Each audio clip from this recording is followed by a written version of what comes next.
Sup Shredders, my name is Logan aka Spiderhands and welcome to an SP Reviews where today we have ourselves some tracks off of an upcoming album from an act named Herman Martinez titled Immortal Jellyfish. And if we switch over to here, we have ourselves the album art on Music B. So here's the art for it here. So hopefully that's all good on your end. It's very big on the screen. I'm not sure how to make it smaller. We're going to potentially just have to keep it like this. Can I zoom in on Music B? Oh, well, look at that. We found this full screen mode. I did not know this existed on Music B, but this is very fun. So, yay for finding new stuff.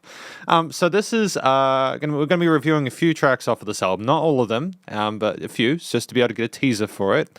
And to be clear, I've had a pretty good time with Herman's work. I get confused between Herman and Herman, and I feel embarrassed about that. I think there's like an accent on the A if it's Herman, so I'm going to go with Herman for now, but feel free to correct me if that is not the case, or if it is the case either way. I'm going to listen through 6 tracks today from start to finish, and we're going to hear what we think. Starting with Immortal Jellyfish. Let's go. Self-titled.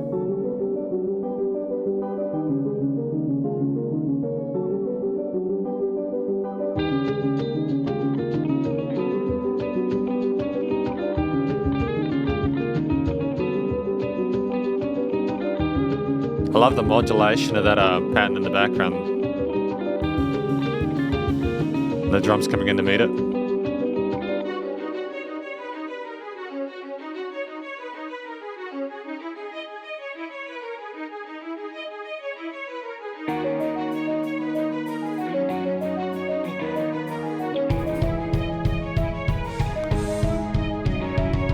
Before we go any further, and we're going to go back a little bit so that we can appreciate that build in its glory going into the heavy part. But I love the careful development here with that interesting, elegant, unusual modulation of that sequence at the beginning there, with the kind of lo-fi filtered kind of guitar tone there as a direct contrast to that harmonically.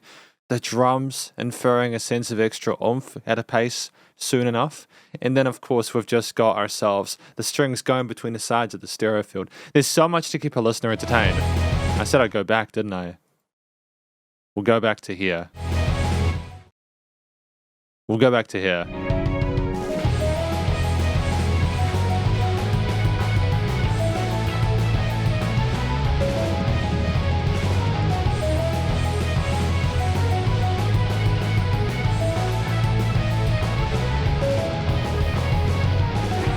It's progressive, eh?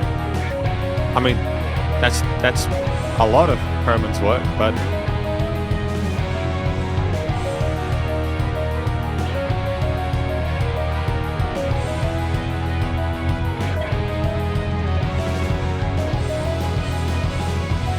the percussion is insane though, dude.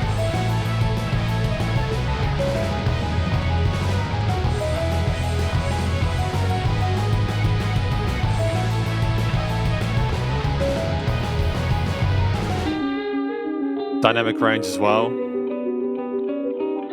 Holy shit, that was amazing.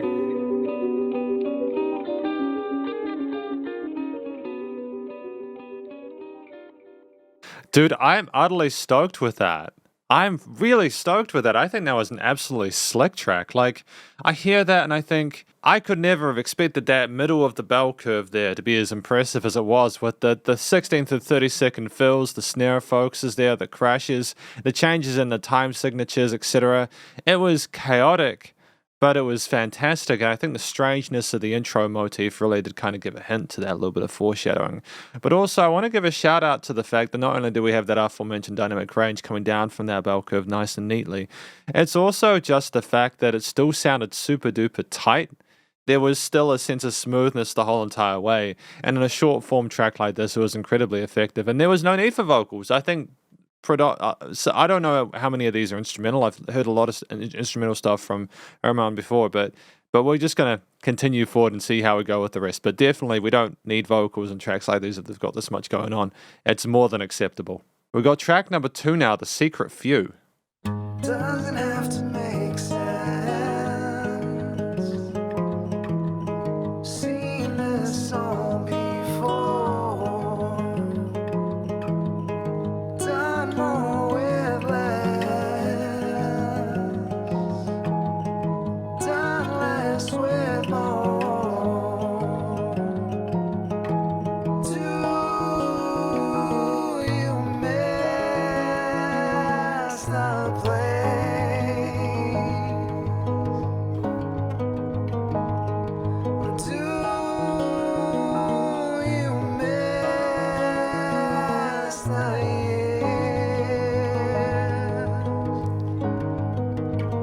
I love the combination of the pianos and the guitars, man. Herman's vocals are just beautiful in the mix, nice crispness and sort of a warmth to them with how they glisten. The tone is fantastic, and it's just nice to have a break from that percussion we were so heavily focused on before alongside those really manic guitar riffs. It's nice to have the keys as a higher layer. Can never have it all back.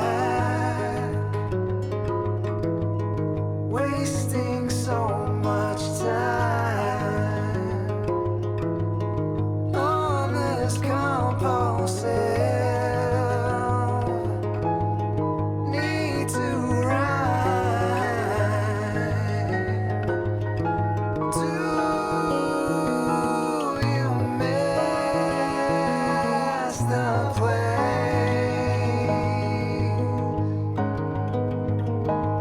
Or do you miss the year?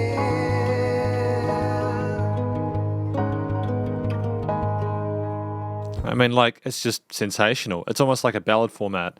We know how to write stuff for long and short form factor tracks. The vocals are poetry, though, the lyrics. I'm taking them in. There's a little bit of context, but I don't feel I've got the full picture yet. Great to have that steel string kind of come in as a replacement lead, though.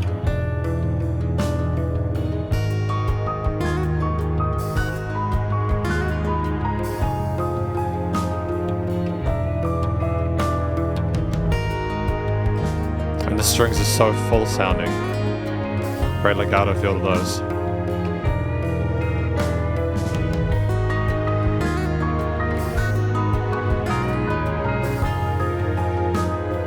It feels like a step up, to be honest.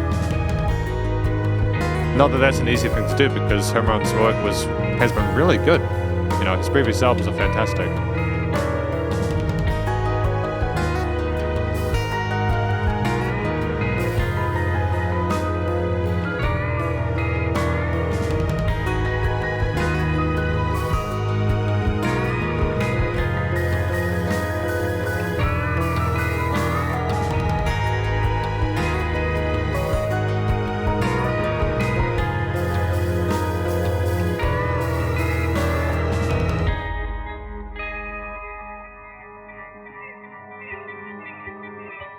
A little bit of uncertainty, a little bit of dissonance at the end, a little bit unsettling.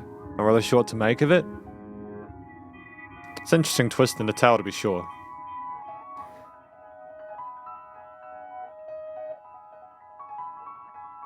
So is that delay on the piano lines? Are they heavily filtered, or is that simply like really quick playing?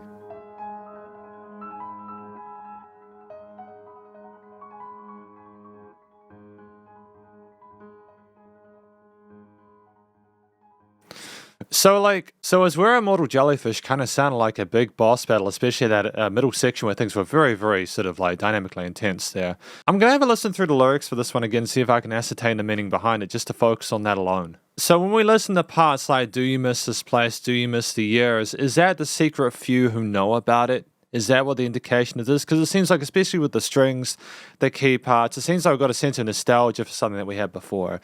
I don't know whether this is Herman speaking for himself or to someone else directly. Whether this has to do with the Immortal Jellyfish, I assume it could potentially have a sort of a connection to that. Because, of course, jellyfishes are practically immortal, as I understand it. Is it kind of a sadness for a lack of a constant that we thought we were going to have? The music sounds nostalgic, like it's missing something, you know, with those really beautiful, you know, piano lines and maybe some synth parts on top of the guitars, there's some keys. The drums being a lot more sort of slow and supportive of everything else with that dance going on there at a more kind of like at a more kind of stable tempo. With less kind of changing going on with the time signatures and stuff like that than we had previously with Immortal Jellyfish. It's just interesting. This here had some great lead playing in it as well. It's just what I like about Herman's stuff as a closing note before we move on is that we tend to have like maybe the first third of it as a vocal part, and then the rest of it we are just confident enough to just have the instruments speak their truth. We don't feel the need to kind of like overshadow it by adding more content than we necessarily need to. We don't kind of spoon feed the listener. We expect them to kind of come to terms with what they think the song's about to an extent. unless it's made explicitly obvious. And I think that will make it more interesting for listeners because they don't feel patronized. I like the fact that there's a bit of mystery and poetry to this. It's really cool. But we've got an unintentional comedy to it. Track number 3.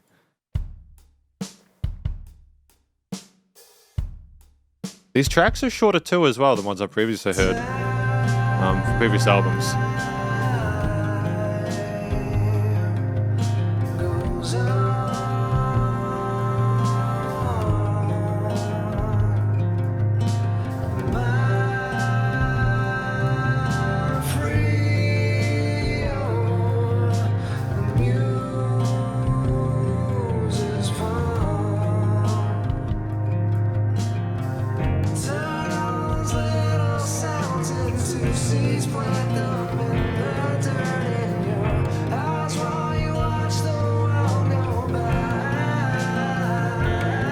Great vocal legato there. Splitting of those leads on the sides.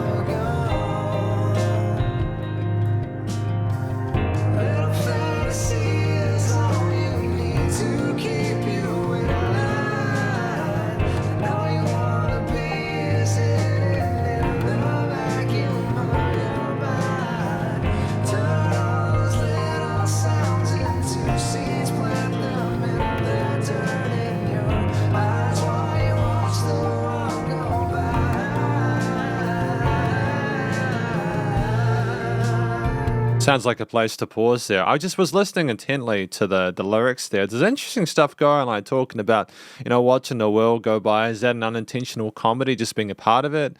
Planting the seeds and everything like that? Is that trying to build a future and watching the plants grow and wondering how they're going to turn out? There's a lot more to the context, but there's just some interesting lines in there and concepts that I dig. I appreciate. I love the acoustic focus with the steel strings. I think that it's a great choice here. It's so palatable and it's kind of easy listening, especially when you have some rather kind of not unconventional but rare chord progressions, some changes that might not necessarily be a natural thing for listeners who are used to songs that work within traditional time, key signatures. We have some parallel majors and minors going on with the key shapes there, but also it's that we aren't afraid to use chromatics, and that adds a sense of uncertainty and almost a dissonance there. But the smoothness of the vocals combined with how elegant the percussion is, the keys kind of dancing along the stereo field. Like we had the extra guitar layer on the left side, and then after I said that, the keys came in on the other. Like there's just so much cool stuff going on. Great attention to detail. It's very good. I've got like what is that instrument? That really soft one. They use that in Stairway to Heaven, I think. Hang on, I'm going to find out what that instrument is. Yeah, so apparently it's a mellotron. I'm pretty certain that is a mellotron, which evokes a kind of old-timey classic rock kind of tonality to it.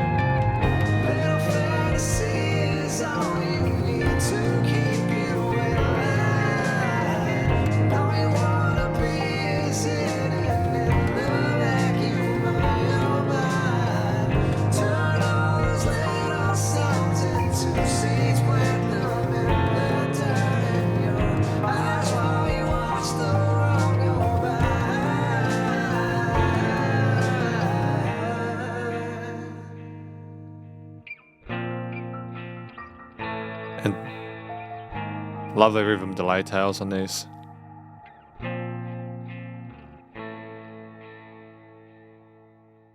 And again, we're paying attention to those kind of bell curves there. We have a sort of gentle intro, big in the middle, bring it out. But it never got huge. Like Immortal Jellyfish just sounded so much more massive than a lot of these. It's almost like we had the boss battle and now we're picking up the pieces afterwards, trying to make sense of it. By the way, as I understand it, this is not explicitly the order that is going to be in the album. I don't know. There are also going to be more tracks in this, so I'm not sure which track goes first in the final release. But this is the order we're doing them in today. But at the halfway point, I'm stoked. I think that there's clearly some promising material here. A lot of the kind of progressive stuff with the unusual sort of key chord progressions and melody ideas, with the extra bars added on the end of some choruses just to kind of elevate and kind of make it more rounded around the vocals. And just, the solid vocal technique. I like that this is more story driven. I mean, again, I know that we've had singing in previous albums, but I like that you could kind of figure out Immortal Jellyfish without the guidance there, but it's good. Unintentional Comedy.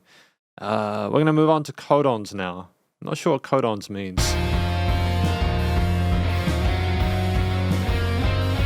Polyrhythms?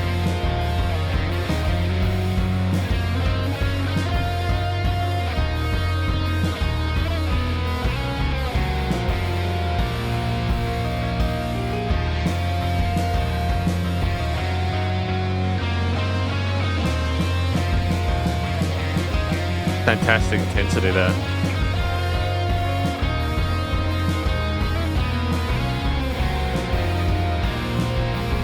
Seven 4, I think.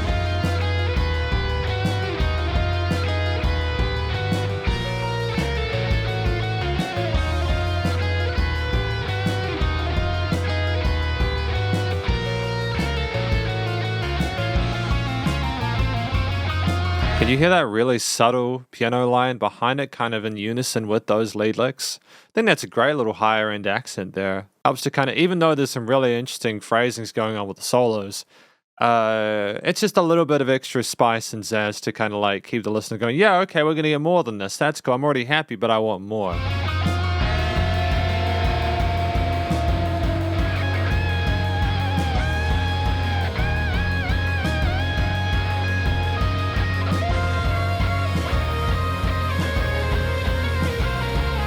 Further harmonies.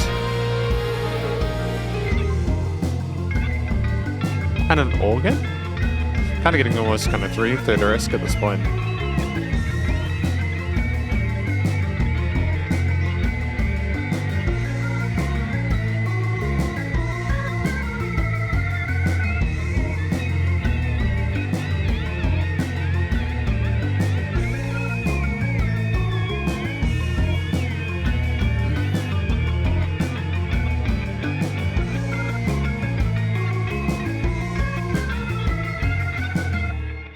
And that was us, I suppose. That was fascinating. I'm just going to check what codons are. Okay, so apparently a codon is a sequence of 3 DNA or RNA nucleotides that corresponds with a specific amino acid or stop signal during protein synthesis. So we're getting some science in there. That kind of actually makes sense when you look at it from the perspective of the immortal jellyfish. I think we're looking at maybe the human condition, the way we're made up genetically, whether that is predetermines things, how that affects our everyday lives. And maybe it could even be like a story of rebirth or something like that. I'm not sure. When you look at the album art, there's a lot of stuff going on with like transcendence and meditation and all that. So it makes me wonder whether we're looking at previous versions of ourselves and how they kind of correspond to the current. But I think that, again, this was obviously a little bit more full on than what we had with The Secret Few and Unintentional Comedy. I think what we're trying to do with this album, as I understand it, is we're kind of like, with those more story-driven ones, one was with singing in it, I think we're trying to kind of come down with the listener, have a conversation with them, almost with a very kind of calm, soothing vocal style. And Herman is aware, I think, of the way he sounds when he sings, which is great. But maybe we wouldn't suit super-duper, full-on kind of like progress stuff like we had with Codons.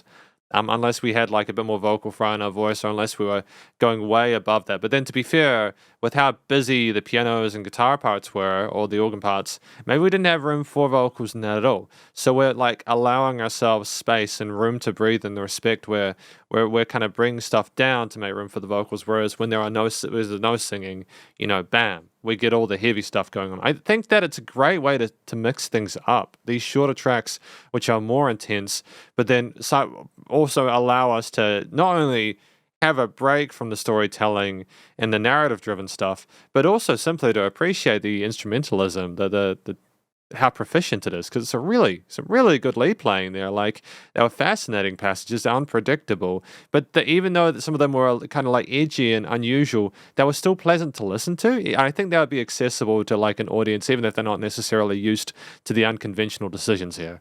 But yeah, it's great. We got Pink Floyd and Dinosaurs, track number 5. It wouldn't surprise me if Pink Floyd was an influence. I think that Herman has mentioned that. They might be. Fantastic fingerstyle technique here.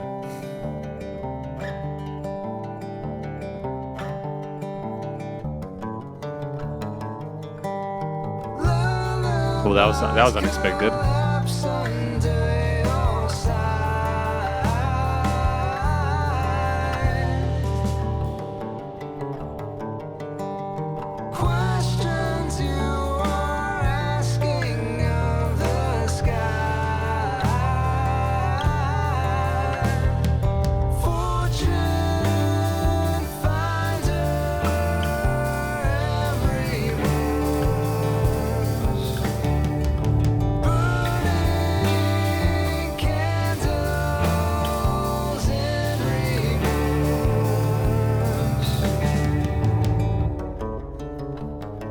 I mean, it's just charming.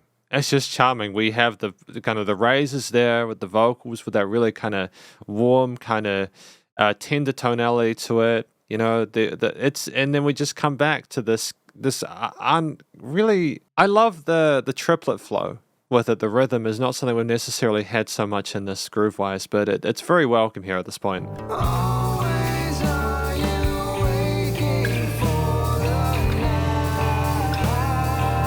Harmonizing in fourths. Break and then build.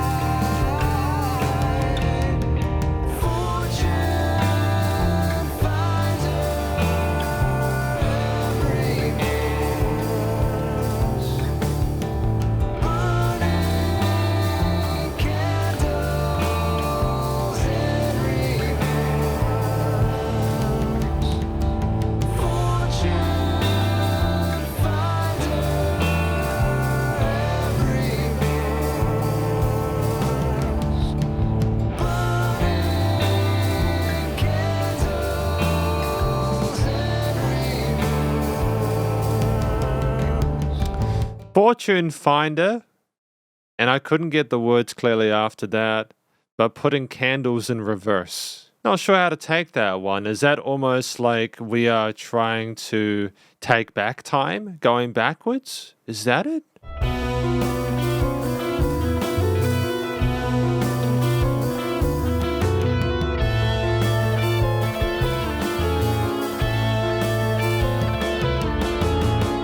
Is that 9/8?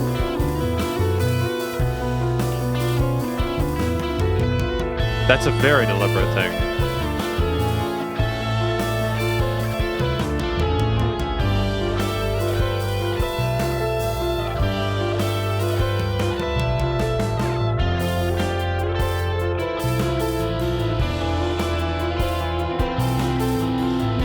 Kind of following along with this, melting my brain a little bit, to be fair. Yep, fantastic fills.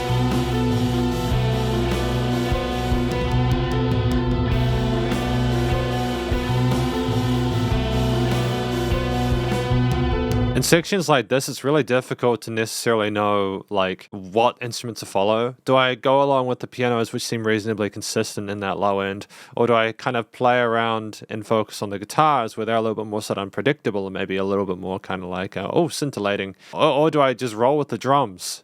There's lots of fun stuff you can cling on to. There's a lot of direction here, but what I think we're going to unify soon, and that's where it's especially pleasurable. You get that resolution from all the different parts coming together. Oh, well done. Back to 4/4.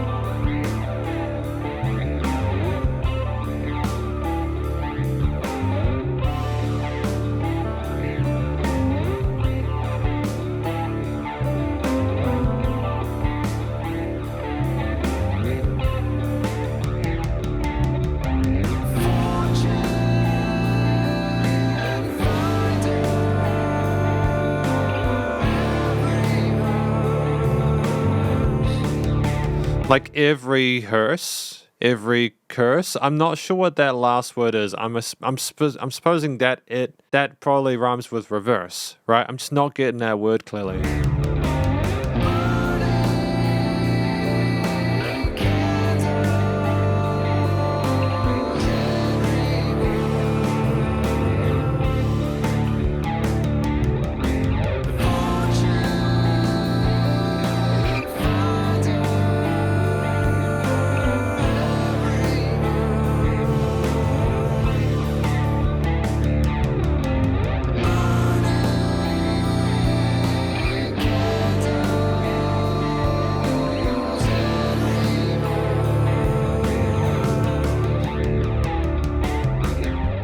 That was really satisfying. I think that it was especially satisfying simply at the end after the crazy journey we went on in the interlude.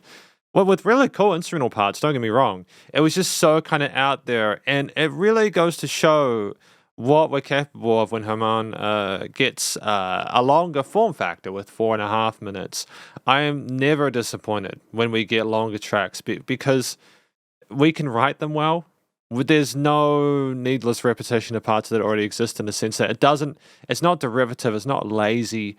You have, again, we had that interlude section with that solo section going on between like the guitars, bass, drums, and keys there. And like, I don't even think it was necessarily a solo section, even to be fair. It was more like just a musical interlude, something to kind of did this sort of be distinct from the previous kind of like, hook line riff kind of pattern we've established. It was almost like we'd gotten unused to that first part, then we had that, and it was like, oh, things are kind of going apart, even though they're playing polyrhythms, and then boom, resolved. And it's almost like you missed it, and you're happy that it's returned there.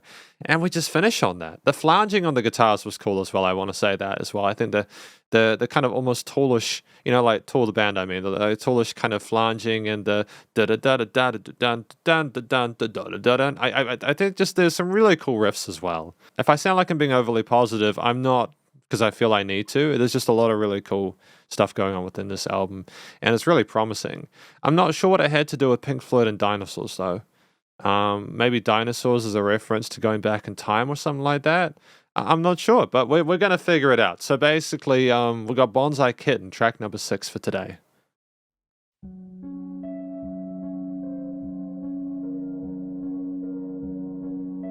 Is that like a distorted synth or keyboard with an organ as a pad in the background?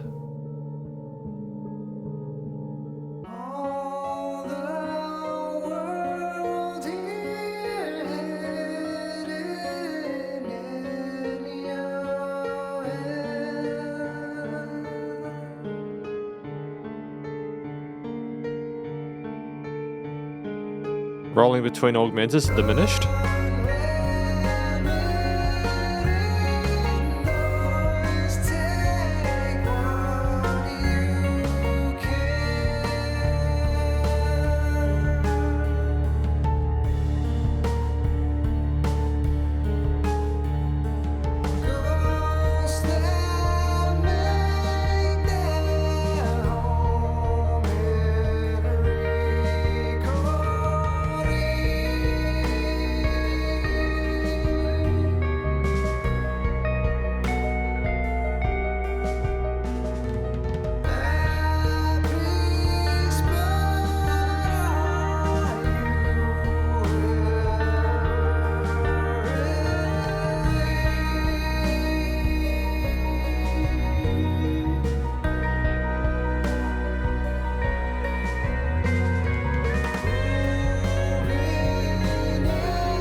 Nice little falsetto part there.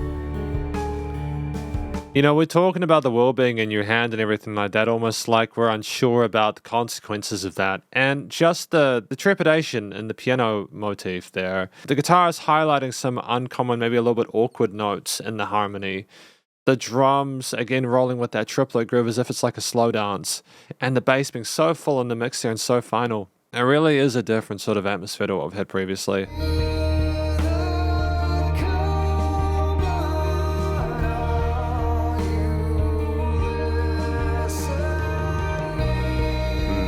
Great resolution there.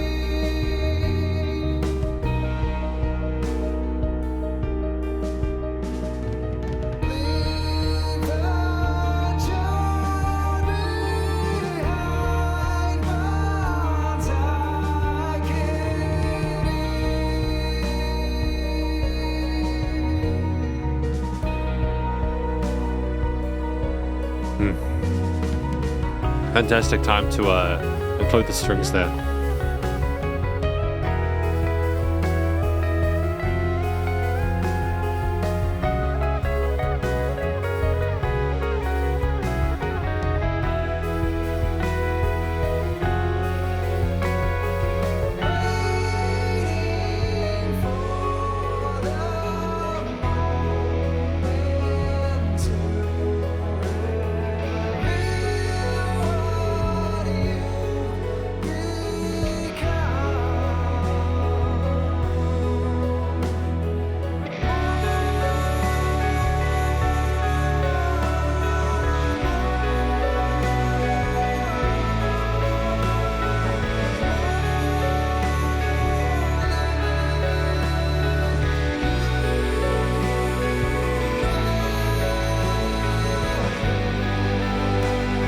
Sounds massive, to be honest.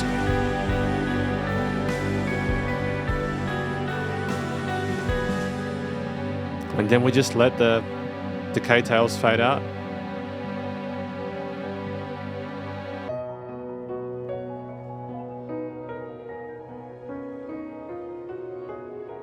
Some reverse takes there.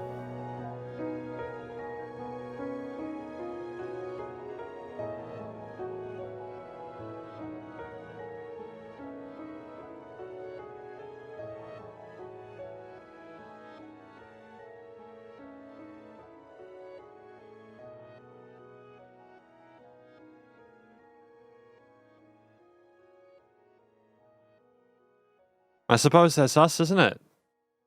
It's kind of sad, really, because it's a fantastic journey we went on. I'm just going to listen through this track again. I just want to hear the story one more time before I do the conclusion, and then we'll do the conclusion. And welcome to the conclusion of my review of these tracks off of an album titled Immortal Jellyfish, the upcoming album from Herman Martinez. What do I think this album is about?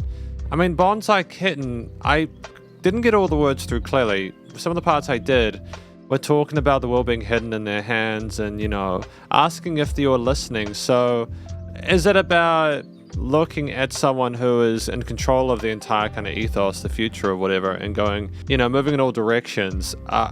Things are kind of wild and chaotic and sort of spinning around, but can you hear me as I talk to you about this? Is there any kind of meaning to this? Is that the kind of direction we're going for? Are we going for some sort of philosophical higher concepts here? We talked about Codons and Immortal Jellyfish and A Secret Few, which almost seems like we're being almost figurative at this point in Pink Floyd and Dinosaurs about candles, putting candles in reverse. There's some really heavy stuff going on here topically, but I think that's good. It's definitely material that is not your kind of run-of-the-mill stuff that you hear on a lot of tunes nowadays. It's kind of deeper than that. I think that it's stuff that Herman really cares about, and I think that it's important to write music about stuff that you care about. And luckily for us, it's sung really well. I think that the only thing I'd say is I just wasn't sure if I was getting all the words through clearly, and I was doing repeat listens for some of them. And I think part of it was not necessarily, because first of all, it wasn't because we were singing poorly. We had great vocal technique with the hidden chest voice. We were really comfortable within our range. And the falsettos, we ran smoothly between falsettos and kind of like the mid-range stuff. It's more like sometimes when we were trying to sort of like have syllables per X amount of beats, it was kind of maybe like aligning those with like what words they were and etc. And there was also also there was a lot of tightness with the vocals in regards to everything else. And when you got a lot of misty sort of reverb and delay kind of soaked layers, it can kind of be difficult to necessarily hear one thing clearly throughout the rest. But outside of that, I think I got the important parts through clearly, so that's okay. And I think, again, it's not... We weren't off pitch or anything like that. There was nothing egregious. It's just, I think it's more a stylistic thing that we're going for.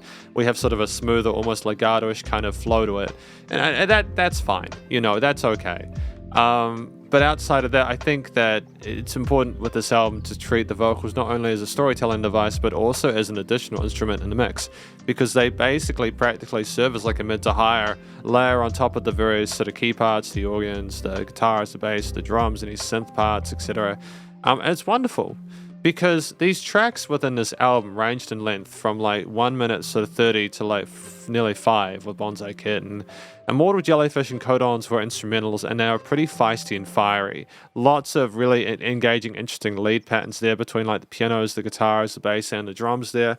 We really made up for a lack of a vocal element there. No, we didn't need someone to tell a story. We wanted to not only engage the listener, but also encourage them to figure it out on their own. I think that's a powerful thing. I know I spoke about it before, but I think it's good to not handhold listeners to an extent. Give them enough to kind of ponder over it and let them simmer in it. And which is why I liked songs like The Secret Few, where we had the first minute or so of the song with these tracks being relatively through composed. Well, not necessarily. I think there were... No, I don't think there were verse-chorus structures for these. They were through composed. Like with The Secret Few, we had a few sort of lines of dialogue there, kind of giving us extra little bits of context for where we were going. And then we just had... We just had instrumental parts. We just had things riffing out and vibing out at the end, with lots of variety to the different melodies and harmonies and different drum grooves, not only obvious in Immortal Jellyfish and Codons, but also throughout the rest of the tracks. Even though it was less intense a lot of the time, it didn't sleep on it. I think for through composed tracks, they were compelling regardless of whether they were short or they were long, and I think that is a difficult thing to do. It's difficult, especially with longer form tracks, when you don't have like a hook line for people to sim along to. It can be difficult to keep people wanting to hear more.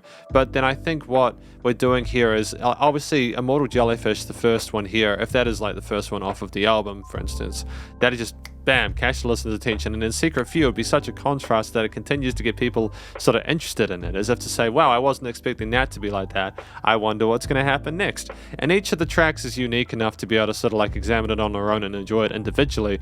But then also, I think part of what kind of brings these tracks together and ties them is that they have a similar tonality through like the vocals there, but also the guitar use, the clean sort of distorted guitar tones there, the keys having a nice resonance and mid-range to them without going too low, because I've already got the bass kind of filling that out.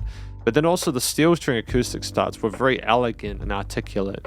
And there was enough consistency there tonally in regards to textures and timbres to kind of tie them together within the same album.